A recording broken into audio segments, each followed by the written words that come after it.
Isu perombakan Kabinet Kerja Jilid 2 kembali mencuat jelang 1 tahun umur pemerintahan Joko Widodo Yusuf Kala pada 20 Oktober. Partai Amanat Nasional atau PAN yang belakangan merapat ke pemerintah dan belum mendapatkan jatah kekuasaan mengaku siap jika diminta mengirim kadernya masuk ke kabinet. PAN bahkan disebut-sebut sudah menyetor nama calon menteri ke Presiden Joko Widodo. Meski belum bisa memastikan waktu reshuffle, namun beberapa elit partai PAN mengungkapkan reshuffle akan dilakukan pertengahan November atau setelah pilkada serentak. Namun langkah PAN untuk bergabung ke dalam pemerintahan disoal sejumlah partai pendukung pemerintah, salah satunya adalah P3. P3 menilai sejumlah nama dari Partai Amanat Nasional itu bisa menyulut persoalan bagi partai pendukung pemerintahan yang lain. Pun demikian, pemberian kursi kabinet untuk PAN dipandang perlu, sebab langkah itu dinilai bisa mengikat posisi partai berlambang matahari itu ke dalam pemerintahan. Jika PAN masuk ke dalam kabinet kerja, maka partai pimpinan Zulkifli Hasan itu tak lagi bisa bermain dua kaki.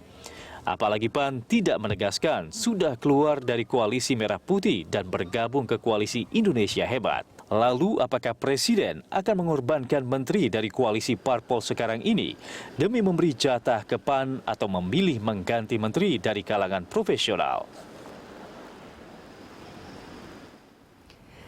Jelang setahun pemerintahan Joko Widodo Yusuf Kala, isu reshuffle Kabinet Jilid 2 kembali mencuat.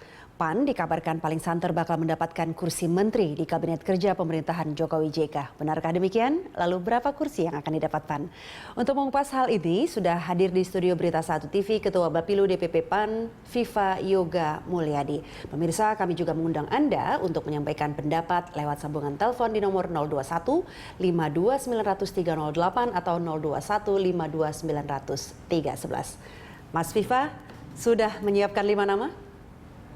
Ya, dari Ketua Umum DPP PAN telah mengajukan beberapa nama ke Presiden. Untuk nama-namanya nanti tidak usah diungkap, nanti akan ada berita karena itu adalah menjadi kewenangan dari Presiden.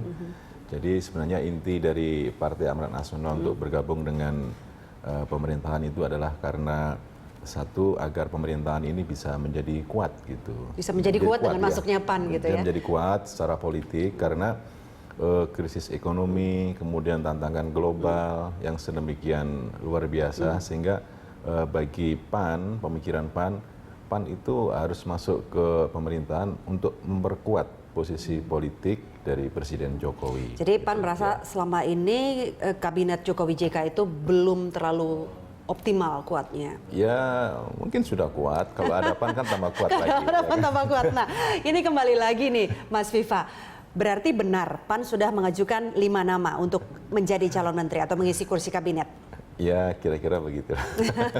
Nah siapa saja 5 nama itu Mas? Untuk nama-namanya nanti bisa ditanyakan kepada Ketua Umum dan Ketua MPP PAN gitu. Tapi ini Ketua DPP tidak berhak ini menyebutkan 5 nama. Tapi prinsipnya Mbak, bahwa semata-mata bukan persoalan kursi buat Partai Amanat Nasional ya. Jadi dengan kondisi seperti ini maka secara politik pemerintah harus kuat. Dan yang lebih penting lagi adalah untuk keutuhan negara Kesatuan Republik Indonesia. Ya, Mas Viva, kalau misalnya tidak mau menyebutkan 5 nama, nah apakah dengan memberikan 5 nama kepada Presiden dari PAN, apakah PAN ini berharap akan mengisi 5 kursi misalnya? Dalam sistem pemerintahan presidensial, bahwa Presiden itu secara Undang-Undang Dasar 45 dibantu oleh para pembantunya, yaitu menteri-menteri yang ada di kabinet. Menteri-menteri itu adalah bisa diangkat dan diberhentikan oleh Presiden. Jadi Presiden itu memiliki prerogatif atau hak otoritatif untuk mengangkat dan memberhentikan menteri-menterinya. Ya memang sih itu hak prerogatif, tapi boleh dong PAN berharap kalau berharapnya 5. Soal berapanya itu tergantung kepada Presiden, kami menghormati Presiden dan tidak masuk pada wilayah itu. Oke, hitung-hitungan politik, mungkin tidak 5, tapi berapa sih sebetulnya yang diharapkan PAN minimal untuk diisi kursinya? Itu, kita tidak berharap lah. Pokoknya kami memilih kader-kader kader terbaik partai untuk bisa membantu Presiden di dalam perjalanan untuk 4-5 tahun ke depan. Ya.